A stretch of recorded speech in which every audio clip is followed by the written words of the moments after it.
So welcome to the November 15th meeting of the Finance and Legal Guild for the Lifeboat Academy.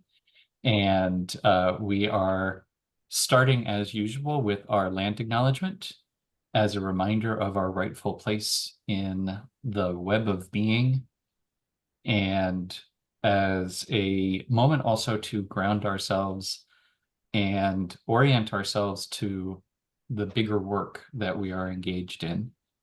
And so we are meeting today, spending time together with each other, working on specific tasks, but all in service to a higher power, a higher purpose, to the ongoing health and right relationship of us with all of our relations.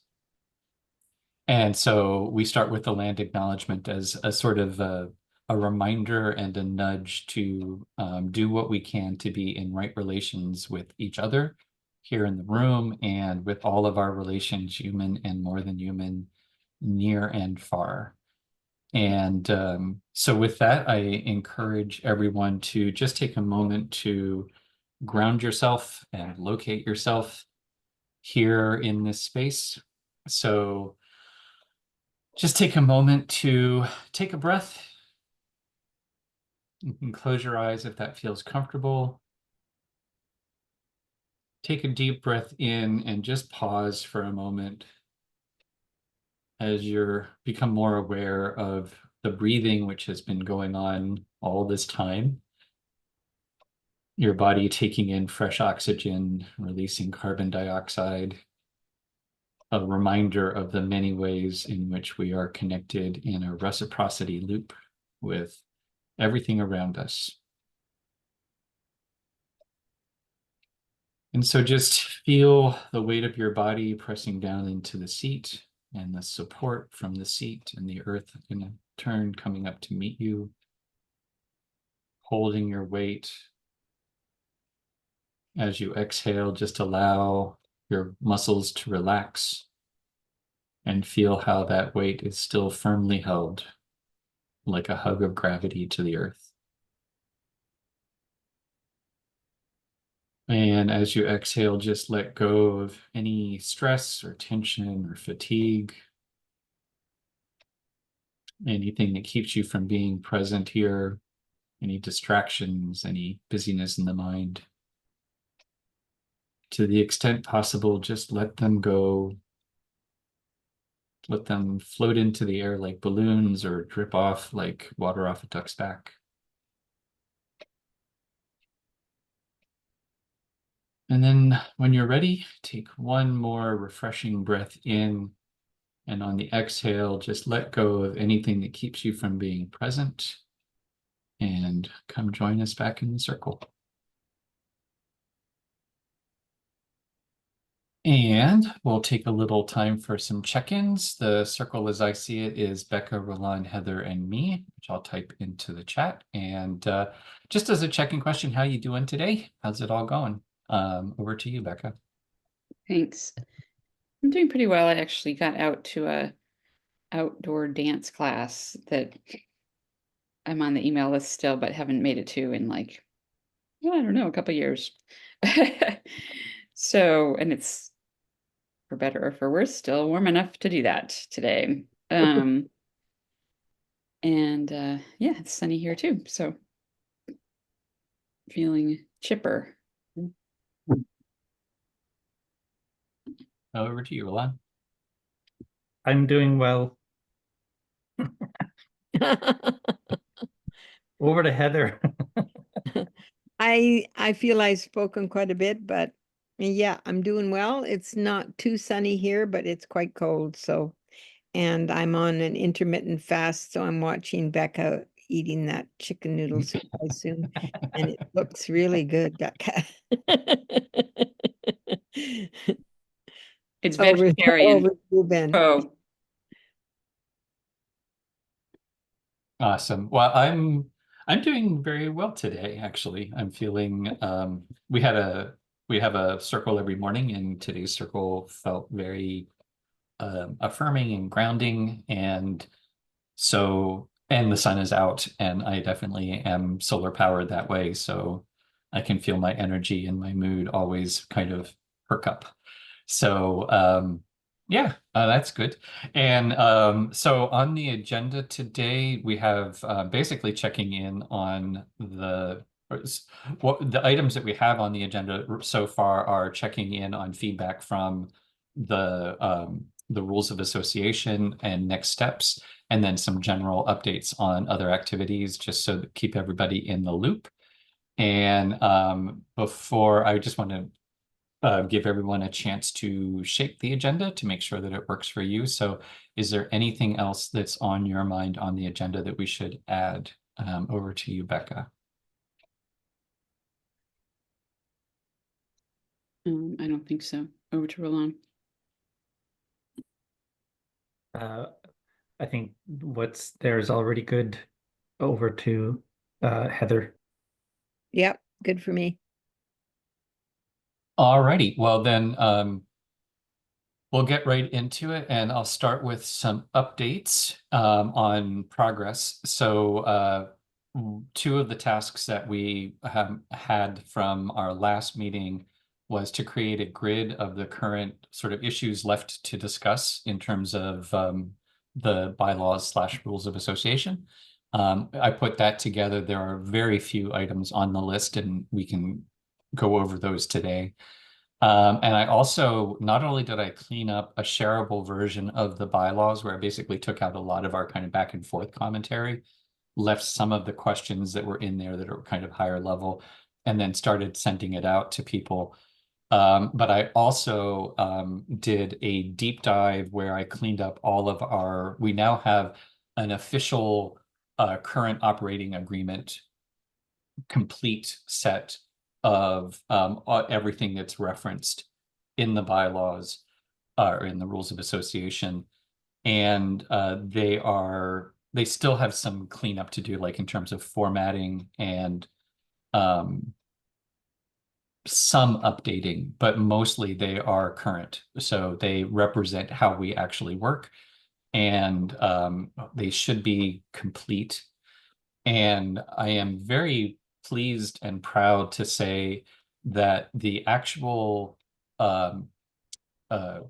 operating agreement is 5 pages long, and with lots of white space and no tiny font. So, but it's using a hypertext kind of strategy. So basically, we've been thinking about the operating agreements as a kind of annotated bibliography. So it tells you what's in the document, gives you the gist of it, and then links to a more specific document that has like the how-to and the nitty-gritty for people that want to kind of delve into it. So in theory, and the way I'm thinking about it is actually the operating agreement is the document we can give people to say, this is what we do, and it references the rules of association, so that you can, start with and it kind of starts in a narrative form, what we're trying to accomplish, the higher level purpose, and then the elements of how we're going about doing it, and then references to all of those details. So there was a lot of cleanup, and now there's a complete package. And in addition, I also sent out the shareable version of the bylaws to a bunch of people. So we've already gotten feedback from Michelle Sadler at Stockseas. That was kind of the cleanup version. We've heard back from Emmy Doe, who is with Young Agrarians, who is a crackerjack. Can we say that? Crackerjack co-op person. Really, really knowledgeable. And she gave us feedback. Basically, things look pretty good, and she had a couple questions and a couple sort of things to draw our attention to. I have a meeting scheduled with Celia at the Community Land Trust, I think their association, I can't remember their sort of official name, who sponsored the summit a few weeks ago, and we've got a meeting scheduled for next week to talk it through. In the process, I've connected with, through Heather, Laura at Blueberry Commons, and we're just in the process of arranging a time, which was delayed slightly because her daughter had a baby. and so she's been busy on baby duty. But so we're probably scheduling that meeting for next week, I think. I also sent out to John, I can't remember John's name, Cooksey? I think it might be Cooksey, but he's on Salt Spring, and he's with the Salt Spring Land Trust, and Cassandra Fletcher, who is with One Straw Society on the Sunshine Coast. And I sent them a copy of the bylaws, but I haven't heard back from either of them.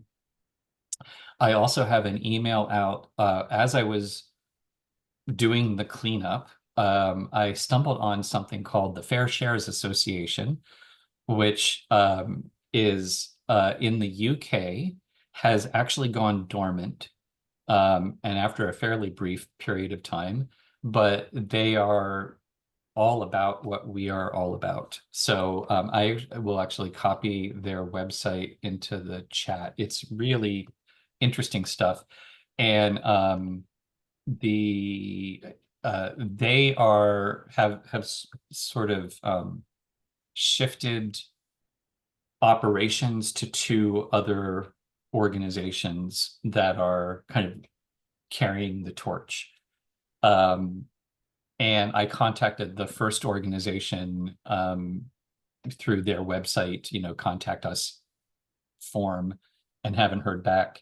And I did a little cyber stalking to find some of the key individuals. And my next step is to send some direct email to them, but I've got to follow up with them. And then we were going to send it to LV Del Bianco, and he has stepped down from being the executive director.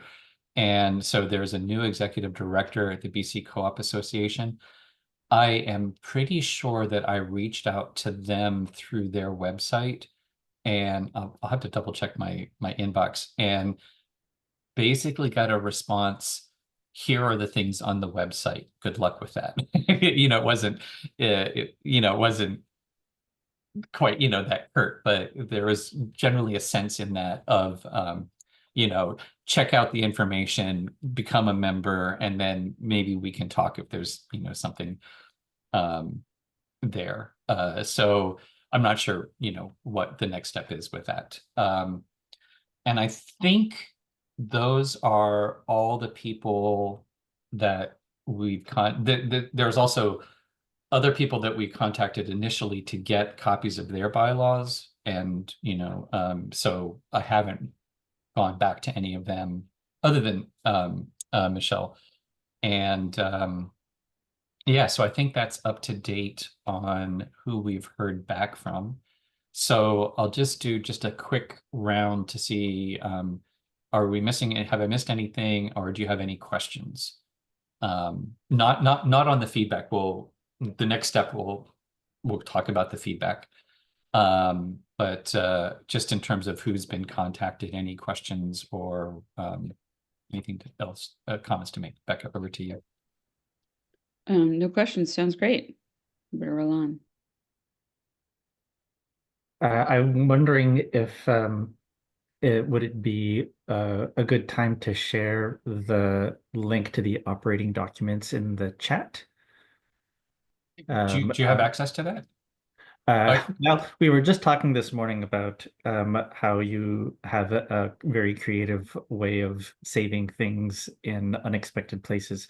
This is completely it's in the Lifeboat, the Hive folder. Okay. But I'll get the link. I'll get the link while you guys are. So anything else? All right. I have nothing else to add. Being here while all of this was happening, I have to say, go Ben, good job. That is a lot. It was a lot, and it is a lot, and it's also really exciting. So pat on the back. Over to Heather. Yeah, I was just going to say, what are you doing in your spare time? Yeah. Nothing to add there. Some feedback, but that comes later. Awesome. So I think that is the right link. I just got it from I just did a click and paste. So let me know if that works. And the structure, there's the table of contents, which is basically just a list of the documents, and then there's a narrative that follows it. So there's 2 pages, it's the table of contents, and then there's 5 pages, that's the narrative description. All right, cool. So going back. So in terms of the feedback then, here is what I gathered when I was cleaning up the document from the questions and comments that were in there. The things to discuss, one is just I wanted to make sure, this is from my own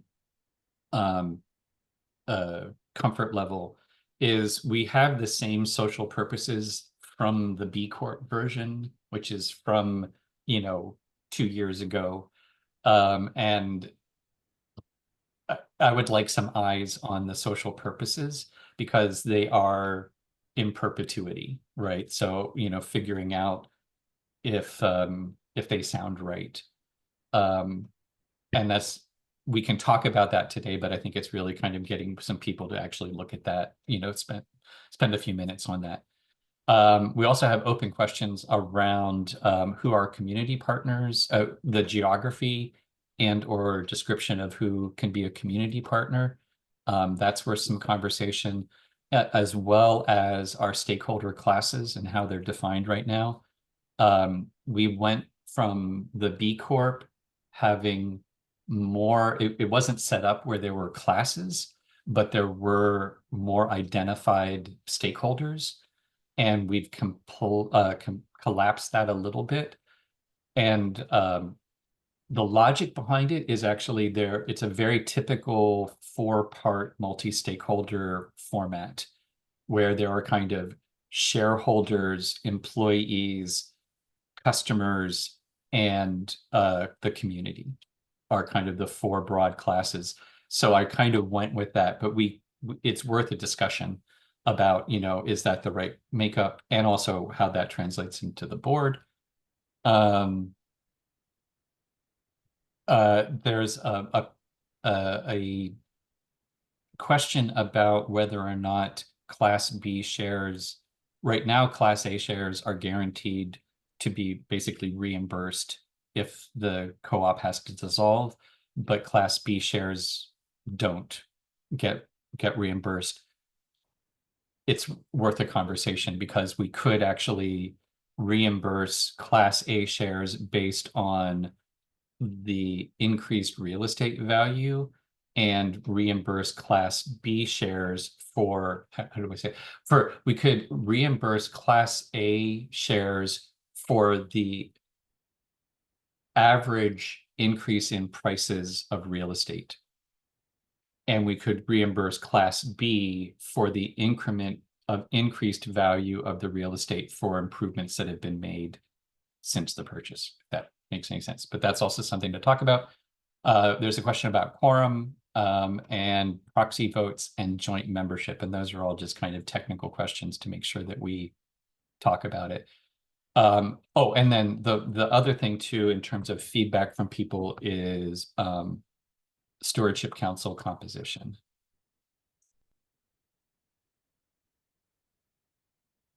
And then in terms of lawyer questions, we've got a few technical things. Can we change our par values? What is our redemption? Basically, my superficial understanding right now is redemption is if people buy a share and then leave the co-op, you buy back their share. So that's redemption. And the question is, are we always required to redeem shares? Is that, a requirement? And if so, how quickly do we have to do it? For small shares, it's not a big deal. But for example, and one of the problems that co-ops, land-based co-ops often have, is if somebody leaves and they have a big whack of shares, then the remaining partners have to come up with a lot of cash to pay them out in a relatively tight timeline, and that can often torpedo a co-op. And right, and then for the lawyers, there's a question just of what's the bare minimum we put in there.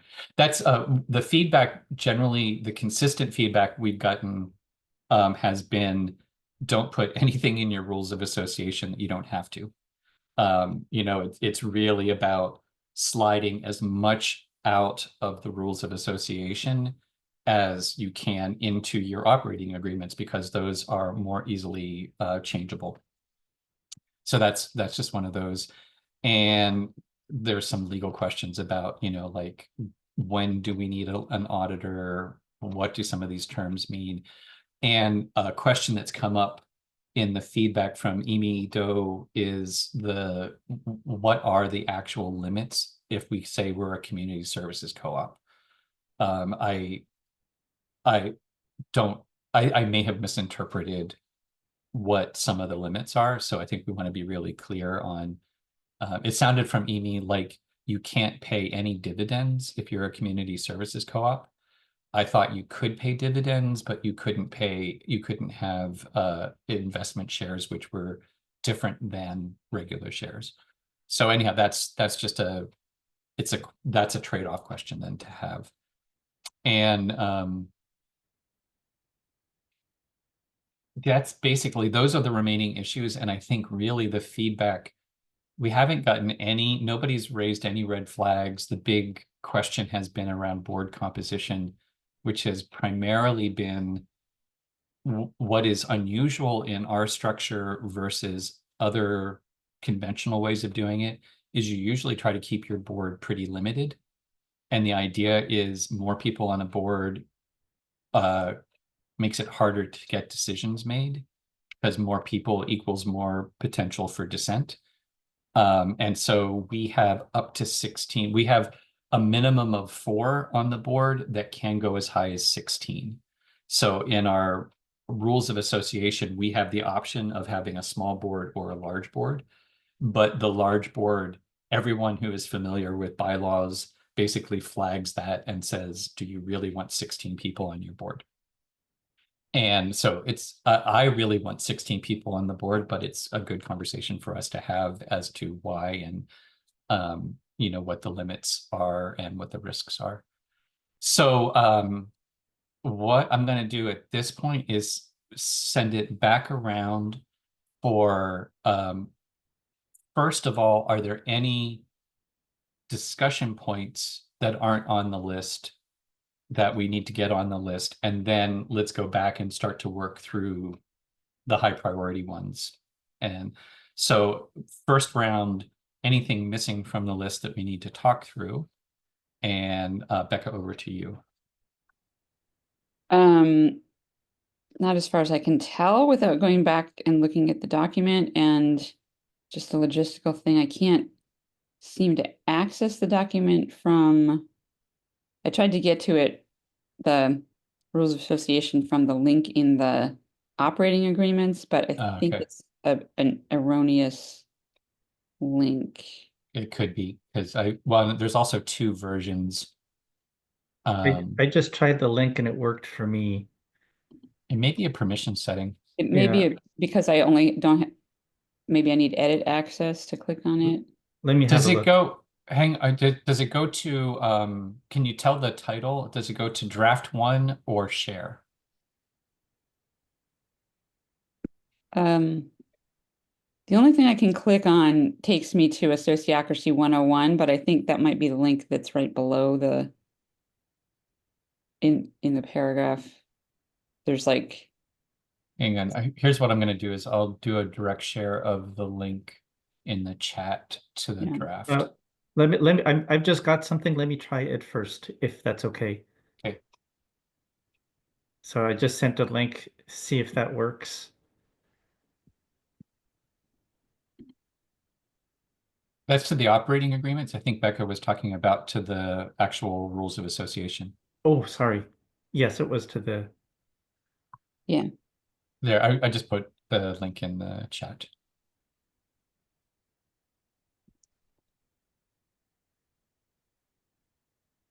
Okay. So again, it sounds like you've done an amazing job without actually going through it to see how you resolved all the things. I don't know for sure whether I can say you haven't missed anything, but I basically trust that it'll come out in the wash if something's missing. So can carry on or to roll on.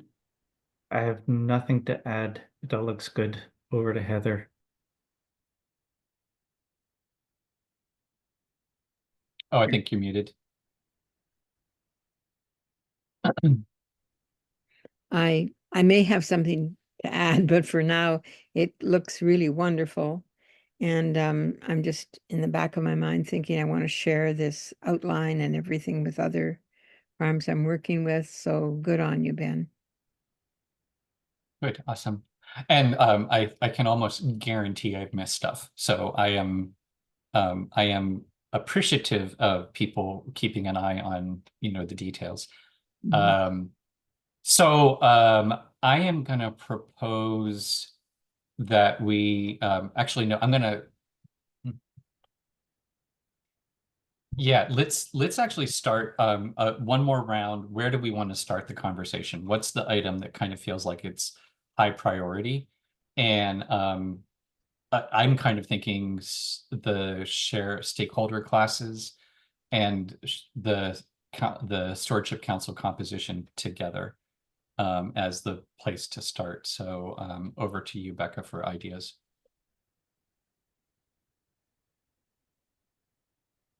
Okay, nod from Ron. Heather? Okay, so I'm thinking with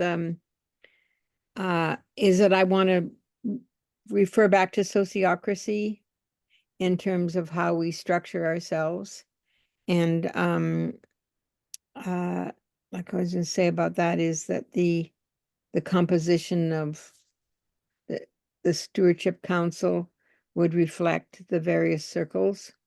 And maybe I'm thinking maybe the stewardship council would also have the authority to bring outside people in if they choose, if they feel that there isn't the expertise. And then I think that goes to the board for me, Ben, in terms of I always want big boards, but most of the time I want big boards so we have lots of thoughts and work and everything. And if we strengthen all those circles and do the work, functional work within the circles, and we have the stewardship that looks after the, that feeds the circles feed into, then the board itself, whatever function you think the board has, like in Foodlands, is the mission circle is small because they're having an overview of, are we staying on track with our purpose kind of thing. And they aren't the functional, they're the outside representative, but they're not the functional arm of or whatever of so that's just my thoughts. Mm-hmm. Yeah, and that's been my thinking too on the 16. Well, and there's a philosophical connection that there's 16 footprints, so there's 16 folk on the stewardship council. So basically, there's a seat representing each of the footprints. So that was kind of the idea behind Becca. So yeah, that was one of my questions on the draft. I'm confused about that because I thought the Lifeboat Academy was distinct from Spalding Valley Farm. The way that we have it right now is that it is part and parcel with the property. And this is part of the document cleanup that so the document cleanup is also bleeding into a website cleanup, and figuring out how to create the language around that has been a bit of a challenge. But the idea is that the property is the anchor. And so it is about the physical property, which then hosts the larger network. So it's tied to and part of the place-basedness of it is that this is the place, and then the property serves as the anchor to the network. So it may get challenging. It's not challenging at all if we think of the wider network being a subset of the work that we do as the Lifeboat Academy. It will get more complicated if the Lifeboat Academy starts to acquire other properties. That's when it will become a bit of a challenge. And this is all because we decided we wanted to go with the leanest model possible and, not have more than one organization. So that has to be tied to the land because that's actually the driver of the investment. So that's the thinking behind it. It's still a bit challenging to kind of get your head around it, but I think it's really, it's about this physical location as an embodiment of resilience and regeneration. And as part of that work, we also host an online network.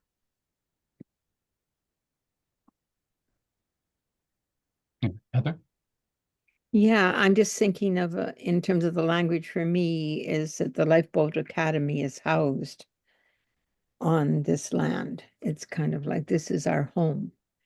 And that, or this is our boat, Yeah. whatever, however we want to language it. And we can have more than one boat if we want to, if we choose to. But the overall management of the whole thing is the Lifeboat is the academy, or that the cooperative that we're structuring, and that the functioning on the land is taken care of by a circle who makes sure that the land is we're in right relationship with the land, whatever it is we want to do on the land is developed and then brought into the other circles that are appropriate. So in my mind, I've got this kind of flow, but Ben, you'd need to kind of language it in such a way that we can understand it really easily. Yeah. The way that Well, I've been go ahead. understanding it is, and I think because I think it's an also and sort of Yes. thing, Yes. because the land is purchasing and running the land is one of the projects within the larger organism of the Lifeboat Academy. It's a little bit like a university is not its campus, and yet the university is not a university without a campus. So the Spalding Valley Farm is the campus, is the land that the Lifeboat Academy can exist from. Yes. Yes. Yeah. And to the outside world, it's also the case study, the experiment, the example, the whatever it is we want to do, that you're not just academic. We are informed by that land and the work on the land, and Yeah. that's the strength of this. Yeah. Yeah. Yeah. That's the whole idea, is that you can't have the work that we're doing can't be done without a direct relationship to land. So Yeah, even it though comes- we can communicate about it beyond the land, we still have to have the direct relationship with the land, or else it just becomes an academic, abstract kind of thing. Yeah. Yeah. Yeah, and I wouldn't be. Becca, Go over ahead. to you. You would. Did I interrupt you, Heather? No. I was interrupting everybody, so go ahead. So that makes a lot of sense to me. And I still have a couple questions, concerns. Like, I'm still hoping that the one organization we pick can allow room for growth and expansion. So that might be a question for the lawyers about, like, do we really have to give that up completely in order to keep it simple? But also the footprint, the Class A share being a footprint share, like, I'm worried that if we make the rules of association too intimately tied to a particular acreage of land, like, what if we decide we can't afford to buy the whole thing and there's some possibility of having a smaller part, or some other piece of land becomes the obvious one and it's only got 10 footprints? Or what if there's some new innovation that allows the same amount of land to support twice as many people. Like it just seems overly, it's beautiful in its perfection right now, but it seems overly constrained. But maybe I'm Well, not understanding it. yeah, I mean, it's not, so there's, it's not tied to a particular property. And in fact, in the bylaws, there is no, in the operating agreement, there is a direct connection between the size of the property, the cost of the share. And that one-for-one relationship, in my mind, seems to be essential for insurance for people who are buying shares. Because if, say, for example, you buy a share at 16, you buy 10 shares at $1,600, assuming that it's going to be tied to the property, and that if the project goes under, you get reimbursed. And then all of a sudden we say, no, we're actually going to double the number of shares. Now your reimbursement gets halved, right? So you, as a shareholder, I would want to guarantee that you're not going to devalue the land base tied to the share. That's not in the bylaws. So there's nothing technically that would prevent us from acquiring more land and adding more shares, right? That's not limited in the bylaws themselves. We could, the stewardship council could say, there's another property coming up that has another 10 acres. And so we're going to issue, like 4 more footprints because of the 10 acres. And so those will be new shares over and above, but everyone else's shares will still be backed by both of those properties at about the same ratio. Like you could adjust the par value so that it would reflect or actually you could create another class of share. But so there is flexibility in it. Like we could, and the 16-person stewardship council could govern a lifeboat co-op that owns more than one property. It still could work that way. It gets a lot more confusing because then actually the way this would work in practice would be that each of the physical properties would become subcircles. So right now we have 5 circles, and one of them is farm, food, and housing. We could have 6 circles, one of them being Spalding Valley Farm and the other one being New Horizon Farm or something like that. So there is some flexibility in it. The philosophy ties us too tightly with the 16 and the property. But and also remember, it's from 4 to 16, right? So it's also the size of the stewardship council is adjustable. Yeah, no, my concern was more about the name of the share itself, and how the Class A share is called footprint share. I don't have a problem with there being 16 board members or up to 16. Like it would be a good problem. It would be a good problem to have if those are all filled, and we have trouble. It's hard to find people to fill seats on a board. Yeah. Well, and that is, I mean, this comes back to the underlying concept here is that it's not a board in a conventional sense. It's actually the representative, it is the body that represents the commons. And traditionally or conventionally, the way we have a representative body is we say a subset will be put in charge and they will make all the decisions for everyone else. And we get to agree who that subset is, but they still have this sort of unique decision-making ability. We're saying everyone shares in that decision-making ability, and we have a 16-person board as a result. Or every, like the footprints are representing themselves. So it was originally also motivated by the idea of having nature represented at the board.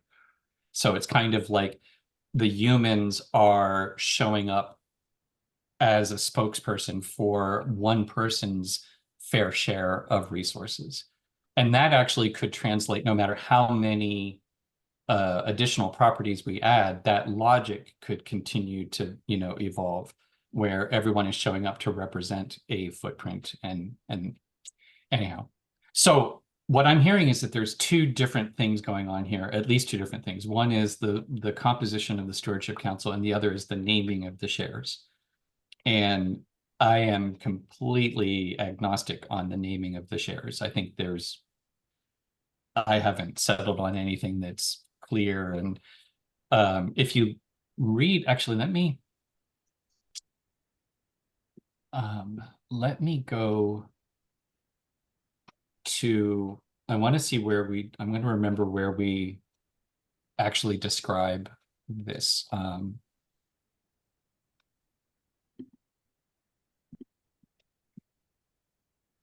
It's in the prospectus.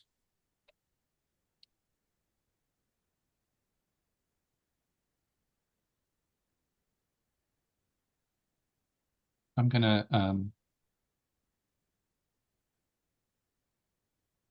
yeah, here. Okay, let me share this with you.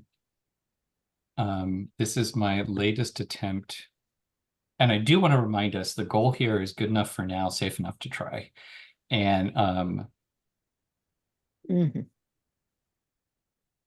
here's how I'm trying to talk about this. So emphasizing the multi-stakeholder co-op and community services, and that what we're trying to do is incorporate the rules for the commons into our organizational structure.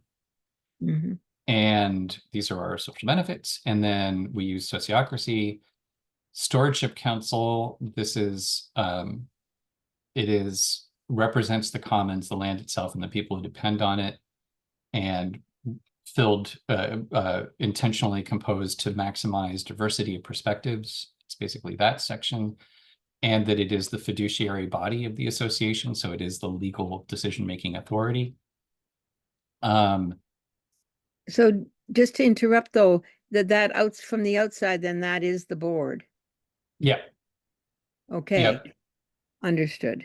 Yeah, in a conventional, that it basically fills. And what we did is we took as close to the conventional bylaws as we can, and we just substituted terms for terms. So circles for committees, stewardship council for board of directors. Okay. So that from a lawyer perspective, it looks very much like a standard. It's as close to a standard model as it can be. So we're kind of getting the changes in under the radar, right? So it's not about weird language or, it's a very traditional looking form. Yeah. And where is that? Maybe it isn't here. Oh yeah, here we go. So the share structure is designed to allow for a variety of investor types, and based on the idea of the fair. You know what? I've got a better version of this, I think, which is what I did for the website. But yeah, hang on, sorry. I've been working on too many things at once. So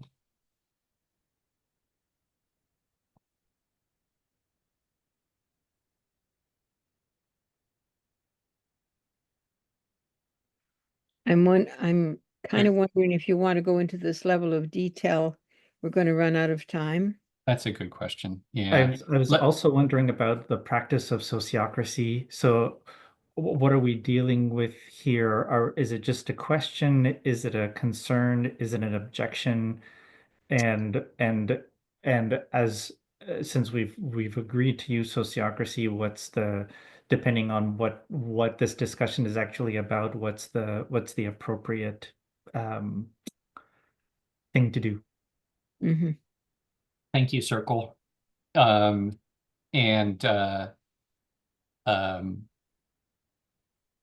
Because my OCD will not let me bring this up without talking about it first. As soon as I do this, I'll get back into the process. But so here's my rework on the website language, which is meant to be kind of the most friendly version of it. So what we're trying to do is create a legal version of the commons based on the fair share and Eleanor Ostrom. So it's a social enterprise while it's committed to caring for the land. and that it's the commitment to, as a multi-stakeholder cooperative, it's structured to balance the needs of contributors that are all necessary to make this work. And there are people who, this is probably the key, there are people that want to care for the land and are willing to take on the responsibility of their fair share of the work, but they don't have access to the land. And there are others who have legal financial access to more than a single fair share and want the land to be cared for, but are not in a position to do it for themselves. So our goal is to bring these two groups together in a fair and equitable way that recognizes and rewards different kinds of contributions. Our share structure is established to represent those different stakes in the game by creating twin class of shares. Class A is the legal financial stake. Class B is the boots on the ground stake. We tie the idea together on the fair share footprint and a belief that the care of the land becomes an obligation along with the ownership. So you can't have ownership, or you shouldn't have ownership, without care. So therefore, one Class A plus one Class B share creates a whole footprint share. So that also is a good point about languaging in the rules of association. And it allows us to recognize different needs and concerns of each. So basically, that's the kind of conceptual envelope. And then Class A shares are fair share sponsors, what they have, what they need. Class B shares are farmer caretakers, what they have, what they need, and others is the kind of the.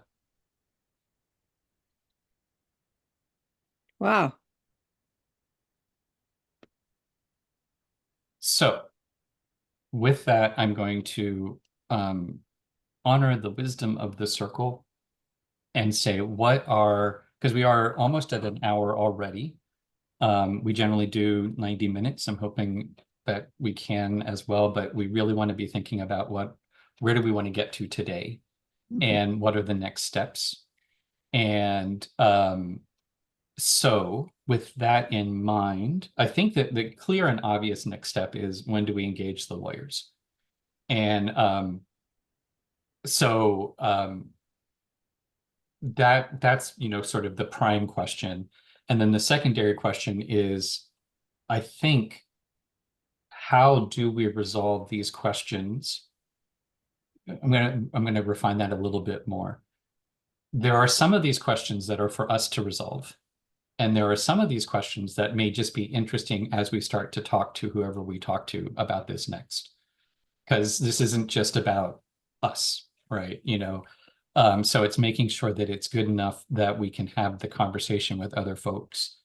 And that also that our, you know, we don't have any objections.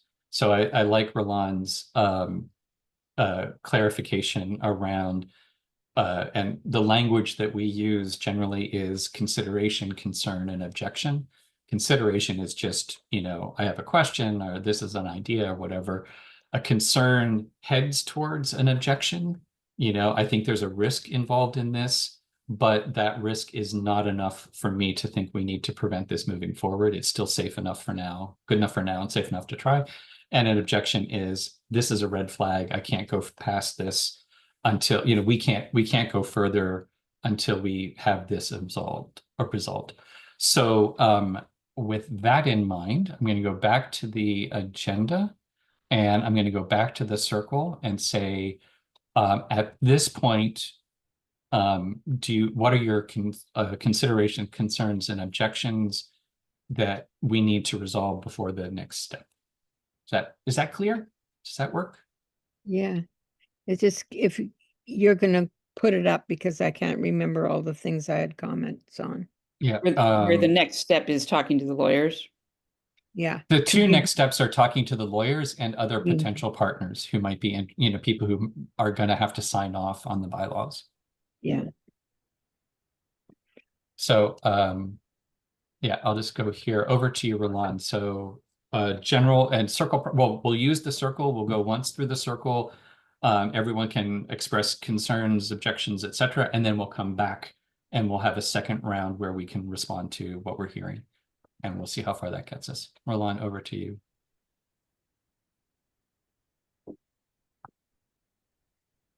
I'm going to pass to Heather to start. Okay, so I'm just trying to focus on Did I get the order wrong? Sorry, I think I got the I'm- order. yeah. So one of the things I wanted to say is a community service co-op, you cannot, it's a nonprofit organization, so you cannot give dividends. I mean, that's my clear understanding of it. So what we would do is to structure things like shareholder loans and other mechanisms, which then you can pay back. And that, I mean, you'd double check with the lawyers on that. And then I had so many thoughts. So let me just see. I'm just trying to.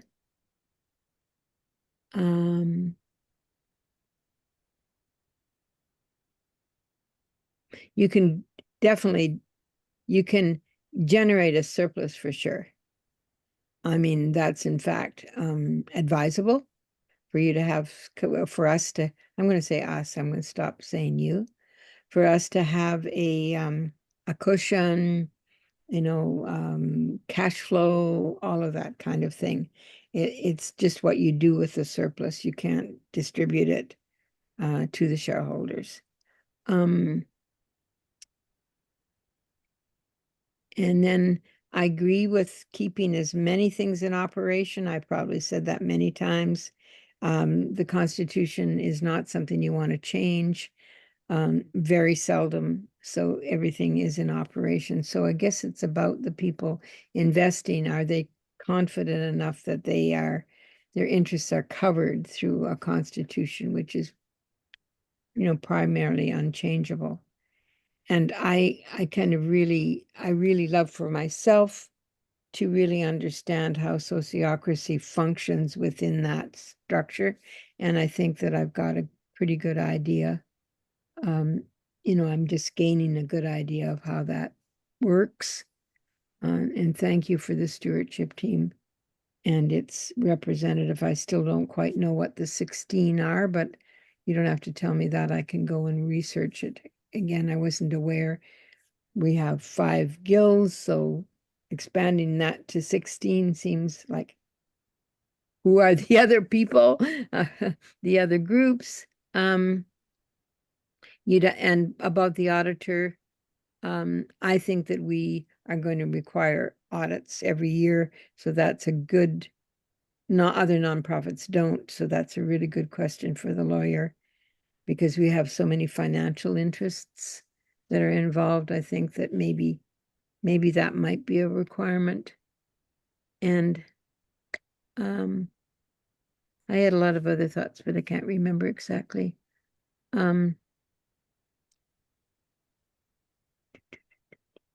Yeah, let me just pass for now.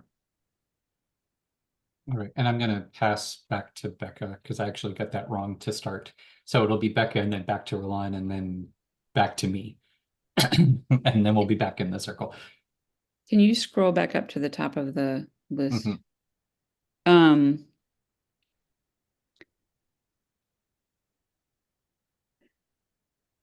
I feel like it would be good to have us be on the same page about the stakeholder classes and the question about Class B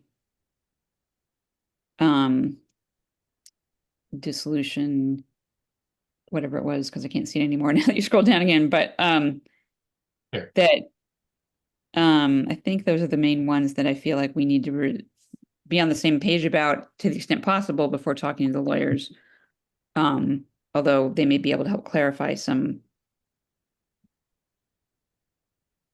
things about them. Can you scroll up again?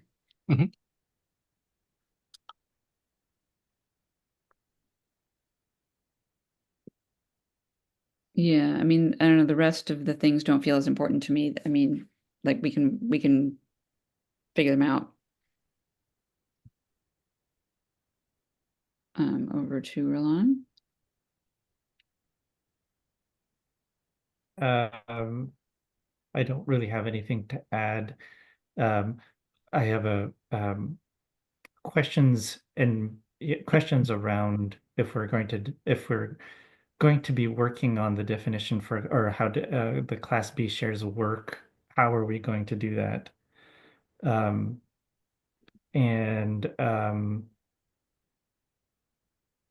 yeah, and then at least the quorum limit, I think, would be really easy thing to just get done.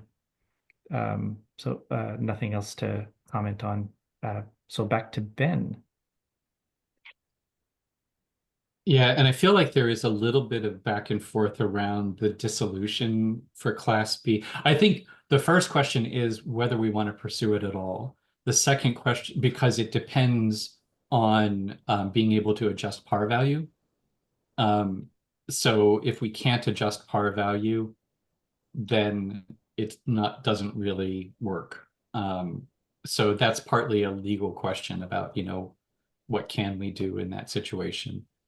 And I think we can probably be clear on the stakeholder classes. So there's share classes and stakeholder classes. And the share types, naming aside, we can actually just call them Class A, Class B, and Class C for now.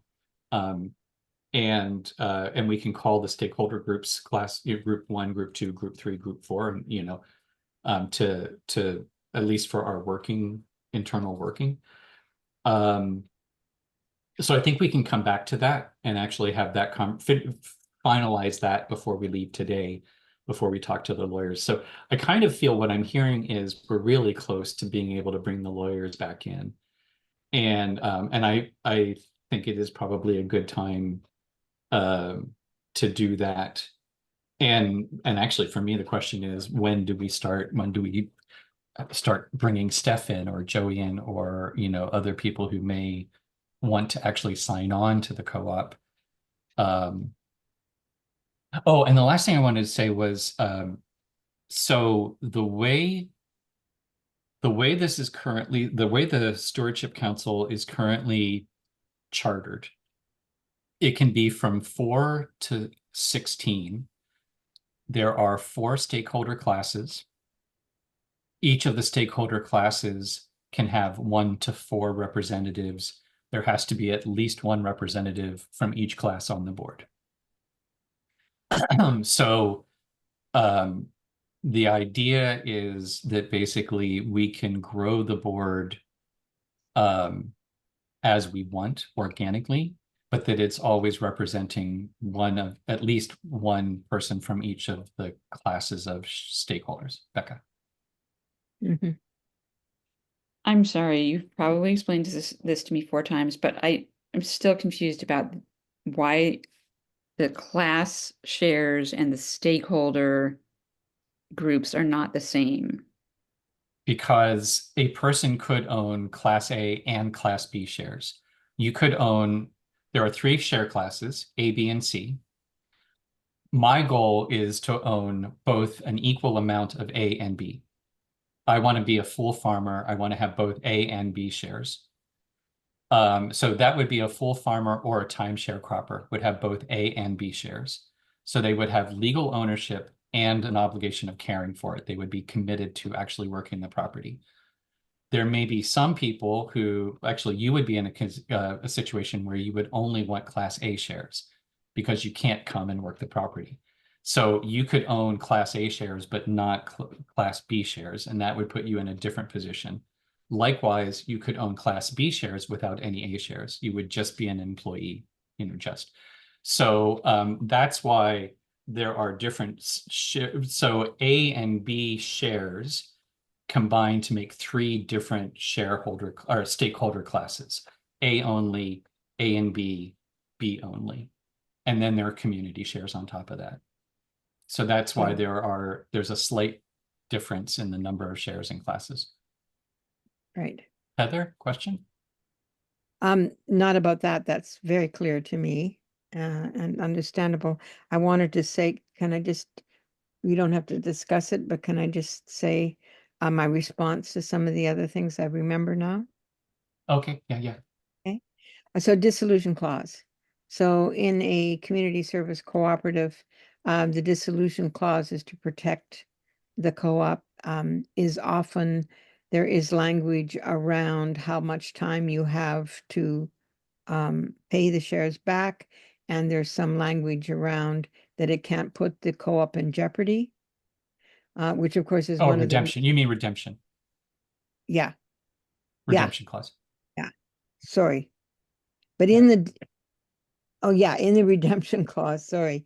Um, um, but okay, so in the dissolution clause, you know, it's, I don't know if we can do this, but is to be really clear that our intention, you know, of course, is to be ongoing and that we wouldn't sell the land and whatever. But in the case that it does, well, no, I'm thinking of redemption. I am thinking of in the dissolution clause, it refers to redemption. If people want their shares back, they can't put the co-op in jeopardy. So Mhm. one of the ways that most co-ops have couched that is that they don't, you can only buy 10 shares or 20 shares or whatever it is. So you're never in a position of having to pay 500,000 back to somebody or whatever.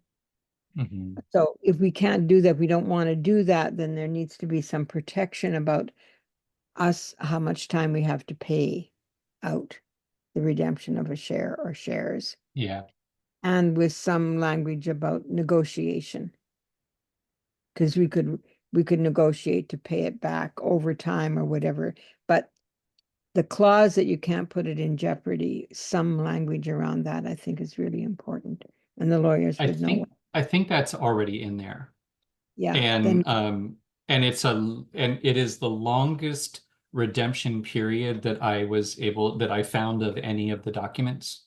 And I okay. don't know what the outer time limit is. And it does have that long unless it can't be met, without threatening the co-op, and then it can Oh, be good, you've got that. That's negotiated. great. I Yeah, it's didn't. already I pulled that from one of the other rules of Okay, association. okay. And then I just have to say, I mean, you know, I could change my mind. I always can change my mind with new information, but I'd say no to proxy votes. That is a way of stacking and Mhm. stacking in your favor, and we don't vote anyway. I mean, we have to have consent on things, so we want participation. And I would say that we don't have to meet in person anyway, so that's just a totally different thing than when we Mhm. had proxy votes before and people couldn't meet. So Yeah, that's and my, we have built into it as well. I agree that with the proxy vote, I lean towards a no. But anyhow, we're getting back off track. yeah. And the So yeah, joint ownership, I like that. I'm on a maybe on that, but I like that. I know a lot of people might want to, and they don't have enough money to buy a share on their own, but the family does, or you know, Mhm. people see themselves as couples. But I'm not fixed on that. But I know that that's attractive to people. Mhm. Yeah, those are the three things that I thought. Cool. All right. So I'm feeling like we have many threads, and I'm trying to weave together in 20 minutes and make sure Yeah, that we can get to where we need to be. So I'm going to go back to the circle. We've had one round of sharing on sort of what do we need to have in place for the next steps. We've been bouncing around, so this is a soft second round. And we might do another round after this just to see that we're kind of coming to some sort of agreement. And so with that, over to you, Becca. Thoughts at the moment on what we need to do for next steps?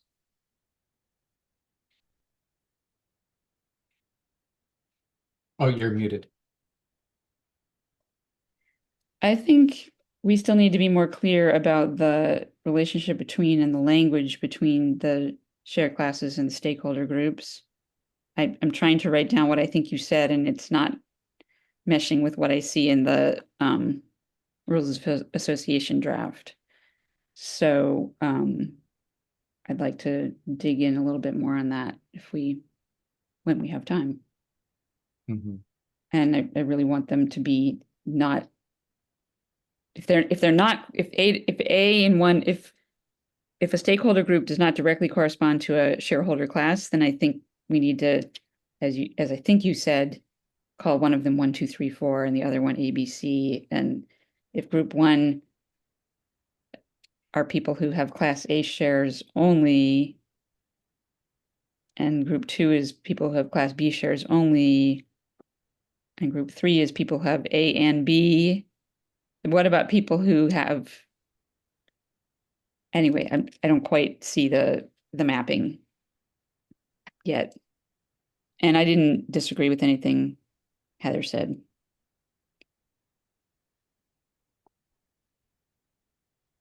Over to Roland.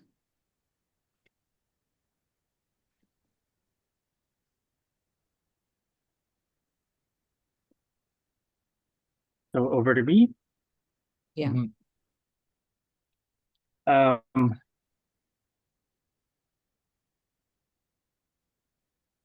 I'm still wondering about how to, yeah. I'm not quite sure what to suggest to move this forward. Because anyway, maybe I don't want to go into that right now. Yeah. How do we work out what the appropriate wording is? We meet every 2 weeks, and it feels a little bit like it's dragging. So how do we actually do it? How do we actually find the words that fit? So and yeah, so that is my question. So I will pass to Heather. Yeah, I think the wording, the plain wording to me is kind of what fits best, so that, like Becca, we can understand. And I like her idea of the 4 classes. The last class, Becca, is the community class. And so that kind of needs to be clear. But I think we're ready for the lawyer. I think it's good enough for now. And then you can talk to the lawyer, and they'll come up with things. So we don't have to be 100%, right? It just has to be good enough.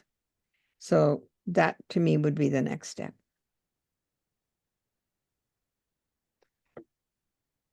Over to you, Ye- Ben. Yeah, and I do feel like I've changed, as we're talking, I just put in group 1, 2, 3, 4 in class ABC. I'm fairly confident that the share classes are the right classes. And for me, there's no ambiguity about the shares or how they work.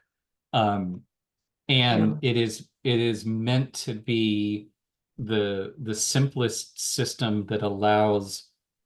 So, and the idea about dividing A and B share classes, so like a person such as myself who wants to have both, I have interests in both.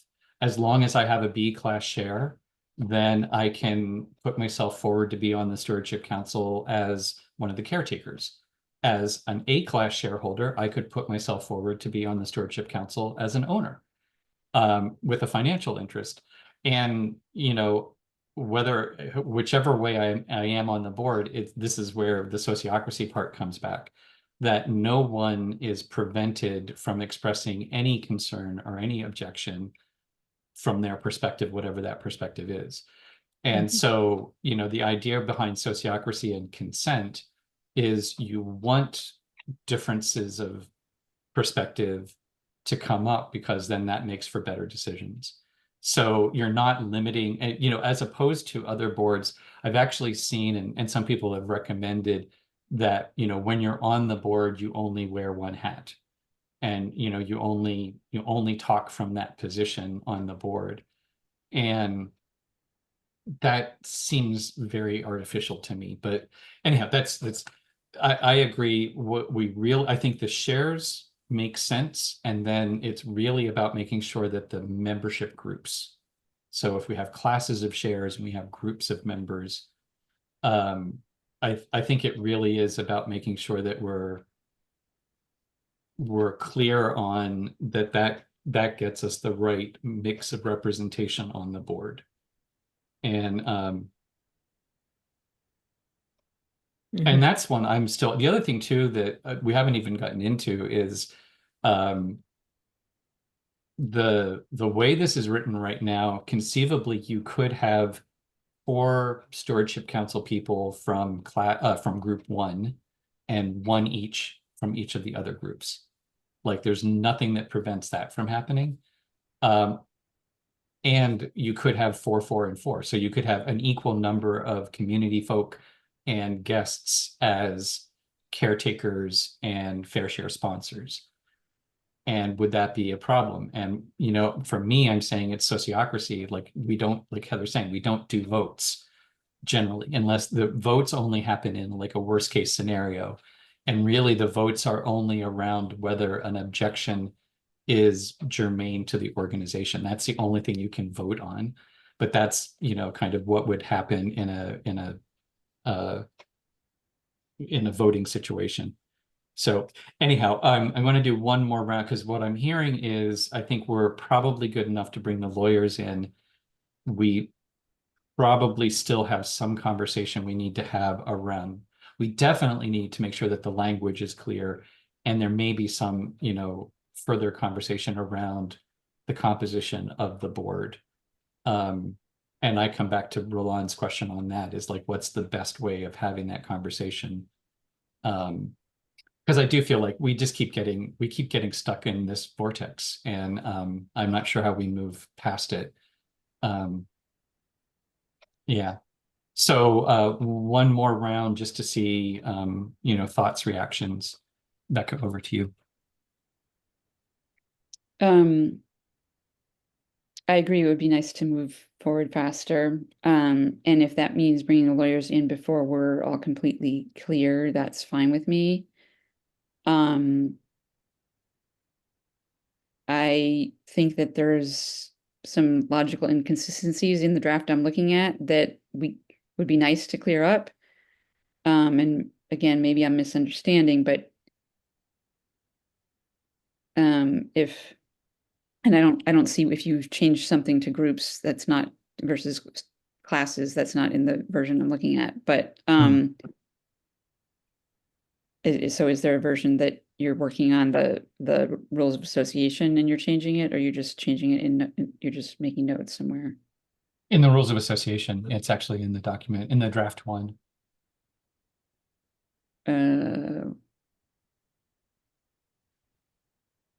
Yeah, and you're on, yeah.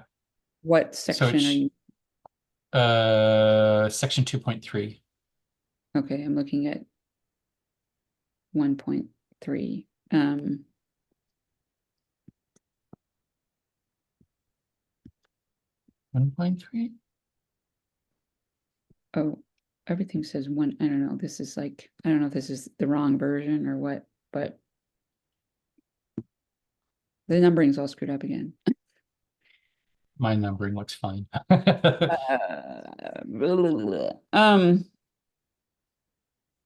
But so let me try to do it without looking at that. So if you Yeah. own Class A shares and Class B shares, you could put yourself forward. You're the group 1 of the stakeholders or members is people who own Class A shares, and group 2 is people who own Class B, and group 3 is people who own both. Is that what you're saying? No. It's group 3 are 2 different forms of Class C, because the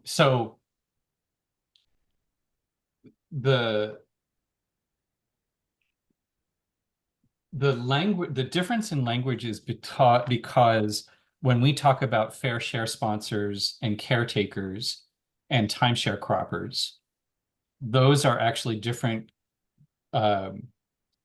combinations of shares, but they're represented on the board. So this is what I was saying.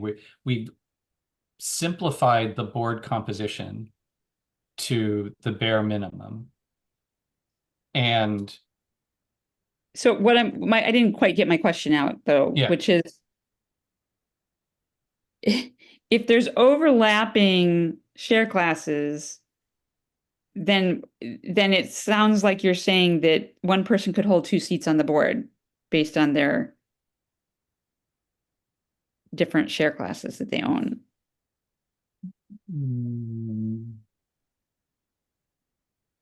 No, and I'm not sure how that gets in there but I know that this is the case in other organizations. You can own different share classes, and you're nominated, you're voted on by the people.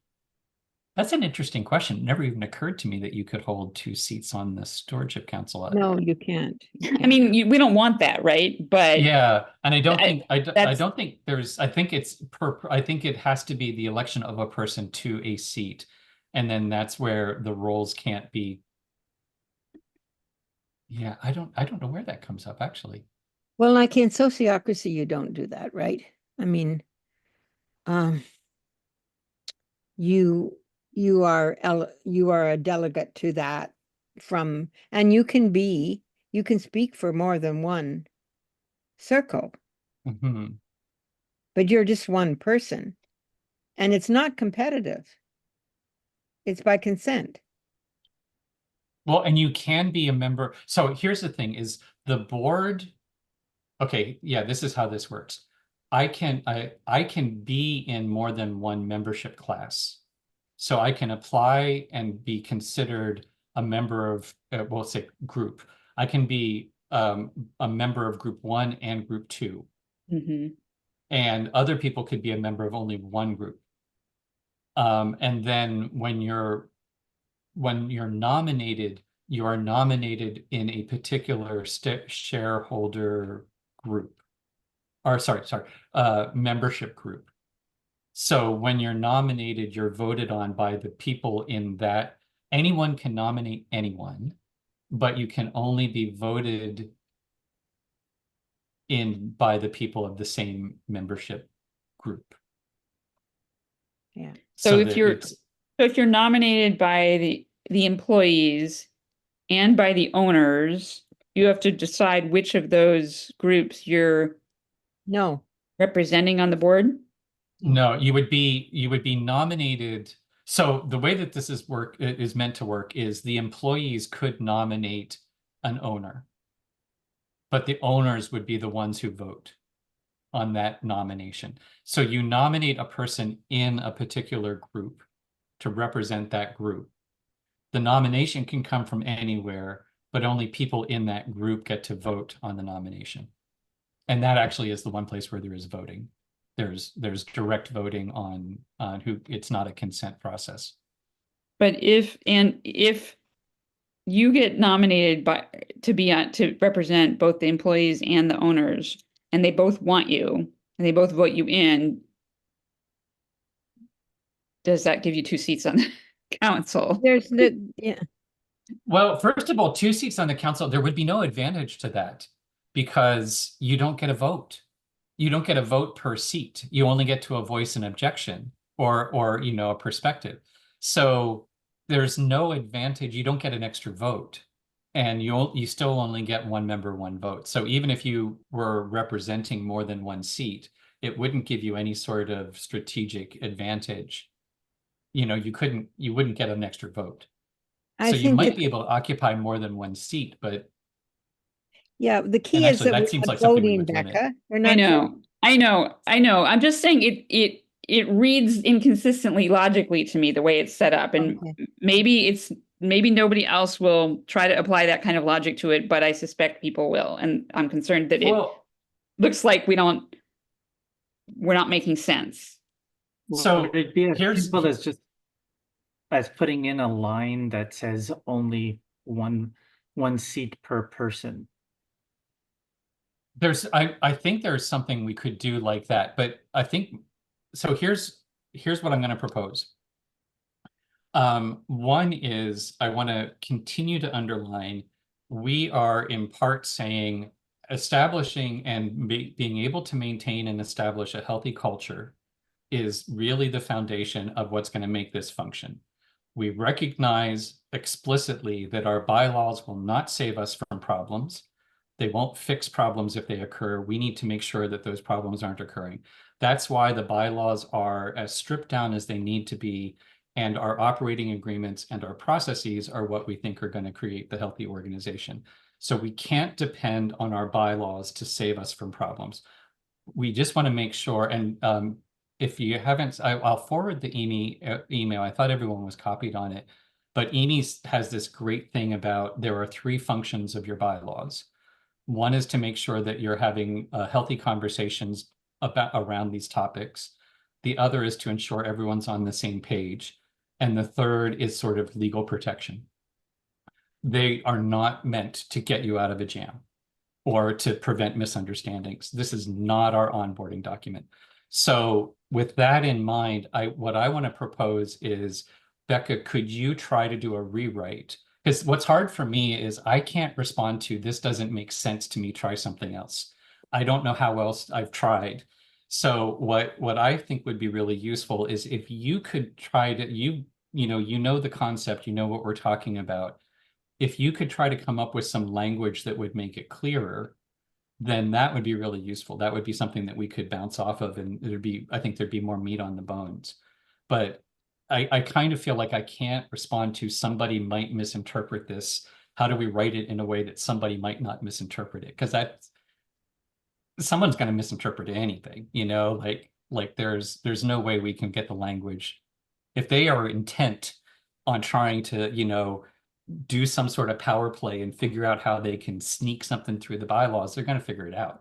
There's always going to be a way to do that. So, and yeah, that's just my proposal, is that it might be helpful. And you don't have to make it sort of legalistic or anything like that. If you can just kind of write out what feels like it would be a clearer restatement of what we're talking about, that would be really helpful.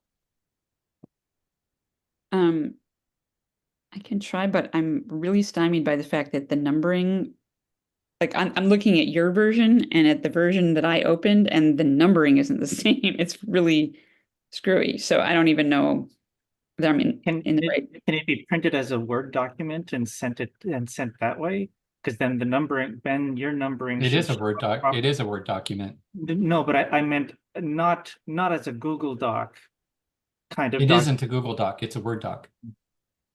But I'm just wondering if it's sent through email instead of through these links, if that would help. No, Ben, why don't you go and Becca, can you see that there's a difference, Ben? I don't have a difference. Okay. My numbering is you're seeing my numbering. It's all normal. Right. So Becca, can you email to him or whatever it is, the difference in numbering, so that he sees what you're seeing? No, I think we just want to try to avoid anyone having to see it because it's really screwy. Well, what if you just delete yours and Ben resends it? Well, and it's also, the numbering is irrelevant because there are the section headers and the words aren't changing. Yeah. So whatever the numbers are, I can figure out where it goes.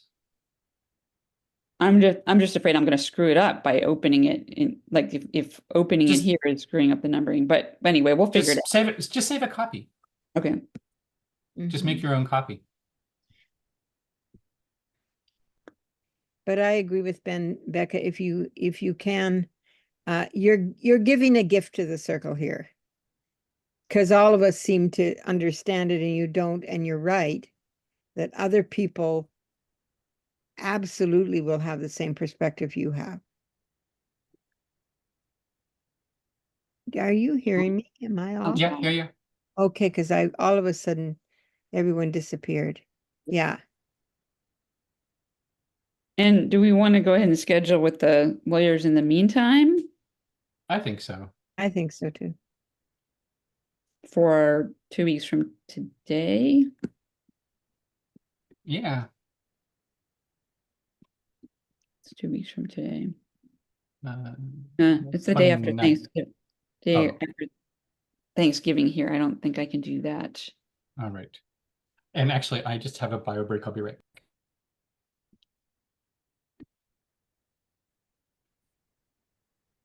Do you guys have Thanksgiving on a different day? Yeah, we've had it already. Had it, yeah. How was your Thanksgiving? It was wonderful. We had the whole family over.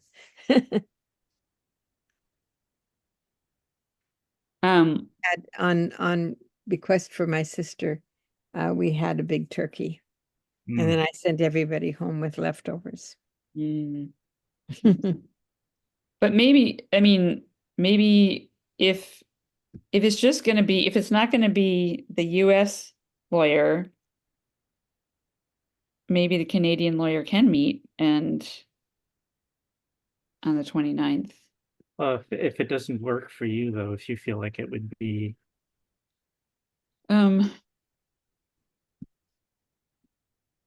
Your opinion is really valuable to me, Becca, because you come from the outside of this circle with different references. And we are appealing to a very broad base of people. And definitely people who aren't steeped in sociocracy. So if I get impatient about some of the questions you have, it's because I'm coming from a sociocratic perspective and I'm not seeing the same problems. Doesn't mean that they don't appear. And it doesn't mean that other people don't have the same questions that you have. Well, thank you. Yeah, I don't think that day is going to work for me.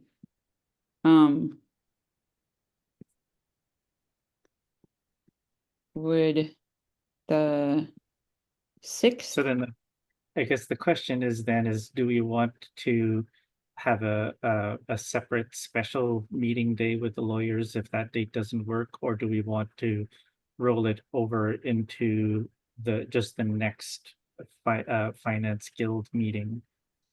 My answer is as fast as possible. Okay. Yeah, and I'm actually not sure I can do the December 13th either, which is the next one. So, but you know, the lawyers are not final. We're just going to them, but we right? want So I don't think that we even have to be there. I mean, I haven't been there all along, so I don't have to be there, but Becca, you may not have to be there as long as there's confidence that people will ask your questions. And if they don't, and if we don't get answer, we just have to go back. Well, and I think let's find a time that so basically the regular meetings are a nice option if it lines up. It's not lining up. Let's just find a time that works. And you know, as many of us that can be there at the same time the lawyers are available. Because you know, their availability has been, you know, tricky. So I think it's kind of finding out what their availability is and then seeing if we can, you know, how many of us can fit with their schedule and go from there. Yeah. So you think we should ask them when they can meet rather than offering them times? Yeah, I would say yes. It's unless yeah, I would. I mean, I think as a first salvo, you know, can you let us know some times when you might be available? And then my schedule is pretty flexible, right? Well, so maybe would it make sense for you to do the scheduling with them to make sure it works for you, and then hopefully it will work for us too? I'd prefer not to. And my Calendly link is live, right? So anybody who schedules can just be looking at my Calendly link and see when I'm available. Okay. So, you know, my calendar is basically open in public. So if you would like me to be there, I've got lots of flexibility too. And I would say go and find 3 times the lawyers can meet and see if there's something that syncs up with everyone. Yeah. mhm. And that you obviously can meet too as well.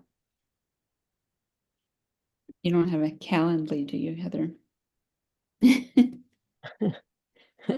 Yeah, but I do, but it isn't public. I don't know how to make it public. Okay, I will attempt to schedule a time with them and all of you. Cool. Good. Cool. Alrighty. Well, and onward and upward. And well, there's that that whole thing about logically you can an arrow never actually makes it to the target because it always has to go halfway between the distance of where it is and where it needs to be. And so it gets infinitely small. But I think we're in that stage where it's like, we're almost there, but we still have to get halfway there before we can get to the next step. So Yeah, and I think it's like, let's keep in mind good enough for now. I mean, that's our motto, right? And yeah, that's what helps us move forward. yeah. It'll never be perfect.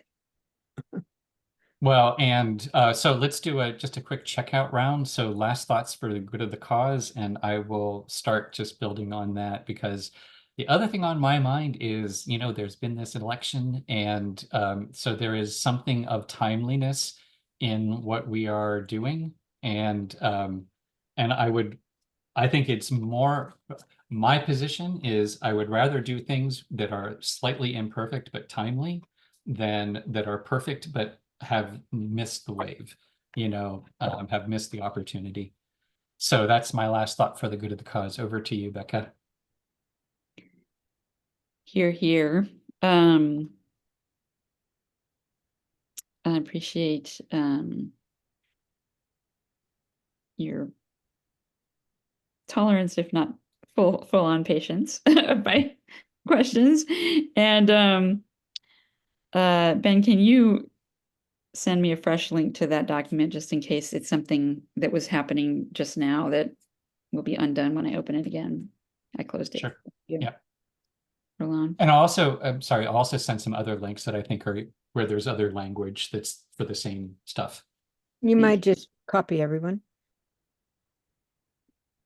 I think that this has been a great opportunity to actually put into practice some of the principles that we keep talking about.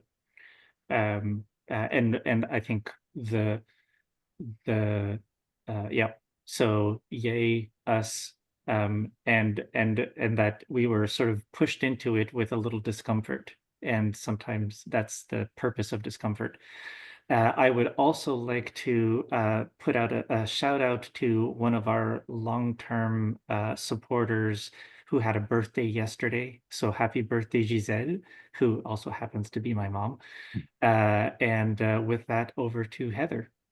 Yeah, I love this group. I think it's just not afraid to ask the real and right questions, and I'm just excited that we are going to be one step further. I'd like to see in the new year we celebrate that we are a cooperative and we can move forward and function that way, and I can put the word out, and that I have a really clear way of describing Lifeboat Academy to our whole network of people. Good on us. Mm-hmm. Yep, I agree. And yep, January, charrette, next move, go, Celebration. yay. And Yay. I have some other updates that I wanted to provide that we don't have time for, and I might just write a note just to I'll send the links and a couple updates on other stuff that's happening, because this is not the only thing that's going on right now in the Lifeboat Oh, no Academy. kidding.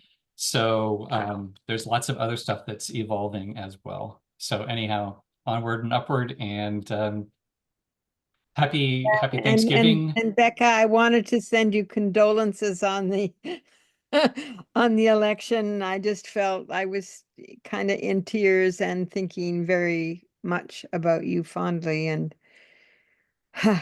be okay. Thank you. Mm-hmm. Bye all.